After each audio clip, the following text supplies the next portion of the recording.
19 गत्ते के एक माननीय जी ने जो विषय वस्तु आपत्तिजनक कुछ शब्द रखी उसको मान्य सदस्य त्यो विषयमा मैले रुलिङ गरिसकेको छु। के रुलिङ गरेको छु भने त्यो विषयमा सबै विवरण म लिएर त्यसमा कार्यव्यवस्था परामर्श समितिमा छलफल गर्छु। त्यो विषयमा तपाईं नजानु होला। ठीक है सम्मानीय सभामुख महोदय, त्यो विषयमा मैले रुलिङ गरिसकेको छु। म सबै विवरण लिएर धन्यवाद। लेकिन मैं कुछ और बात रखना चाहती हूँ, परामर्श समितिमा राख्छु। त्यो विषयमा तपाईं प्रवेश नगर्नु होला। मैं कुछ और बात रखना चाहती हूँ कि हम लोग वंशज नागरिक है। जो वंशज नागरिक भी आज से नहीं, इस नेपाल में 2048 साल से स्वर्गीय आदरणीय गजेंद्र नारायण सिंह जी से लेके माननीय हृदय त्रिपाठी जी से लेके राजेंद्र महतो जी, सरिता गिरी या अनिल झा जी, संपूर्ण लोग हिंदी बोलते आ रहे हैं। आज मैं हिंदी बोल रही हूँ इसलिए क्योंकि हिंदी बोलने से सारे लोग भारतीय, और हुआ कि भारत के बेटी चेली जो इस संसद में दादागिरी कर रही है, तो मुझे लगता है हमारा माननीय सदस्य मैले भनिसकेको छु त्यो विषय नदोहोर्याउनु होला। और हमारा कानून कैसा है, छानबिनमा छ। बेटी थोड़ी यहाँ बैठ दुवै सकती थोड़ीले है। मलाई भन्नु भएको छ, त्यसकारण त्यो सरिता विषय गिरी जी या भारत के बेटी मैले कई बार लाइन काट्नु पर्ने हुन माननीय सक्छ। और अन्य मंत्री बन विषयमा चुकी है।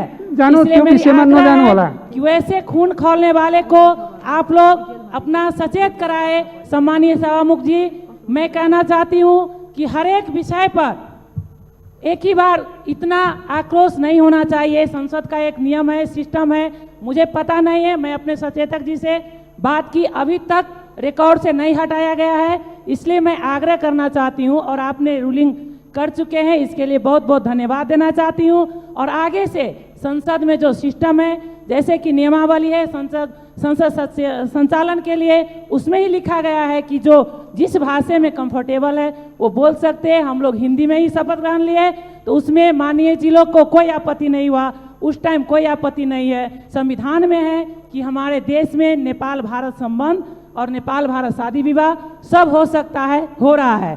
और मैं माननीय जी को आपके मार्फत आग्रह करना चाहती हूँ कि किसी भी भाषा, भेष, संस्कृति या राष्ट्रीयता या मधेश का इतिहास, ये सभी पर मैं उनसे घंटों टॉक करना चाहती हूँ। सत्य तथ्य के आधार पर, सारा चीज के आधार पर और लॉजिकल टॉक करना चाहती हूँ, न कि हवा में और स्वास्थ्य लोकप्रियता के लिए लूज टॉक न करे। मेरा ये आग्रह है। म केही कुरा स्पष्ट पार्न चाहन्छु।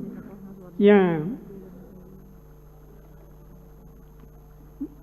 माननीय सदस्यहरूले बोल्ने क्रममा अब अलिकति आरोप प्रत्यारोप जस्तो भइरहेको छ। त्यसकारण म नियमावलीको 21 को 9 तिर सबै माननीय सदस्यहरूको ध्यान आकर्षण गर्न चाहन्छु। र यो कुरा पनि म स्पष्ट पार्न चाहन्छु कि हामीले सबैको बुद्धि विवेक लगाएर असाध्य जोखिमपूर्ण समयमा पनि सदन चलाइरहेका छौँ। राष्ट्रिय महत्त्वका विषयमा हामी निष्कर्षमा पुग्नुपर्ने आवश्यकता छ। करिब हामी निष्कर्षमा पुग्दैछौँ, हामी सफलतातिर जाँदैछौँ। एउटा शक्तिशाली सन्देश दिन सफलतातिर गइरहेको बेलामा म के भन्छु त भन्दाखेरि व्यक्तिगत टीका टिप्पणी, आरोप प्रत्यारोपतिर नजाउँ। फेरि विषय उठिसकेको छ। मैले स्पष्ट रूपमा यहाँ रुलिङ पनि गरिसकेको छु। सबै विवरणहरू हामी पल्टाएर हेर्नेछौँ र कार्यव्यवस्था परामर्श समिति त्यहाँ सबैको प्रतिनिधित्व छ। त्यहाँ सबैको यथोचित छानबिन हुनेछ। त्यसकारण म यसै अनुसार सम्पूर्ण माननीय सदस्यज्यूहरूलाई हार्दिक आग्रह गर्दछु। धन्यवाद।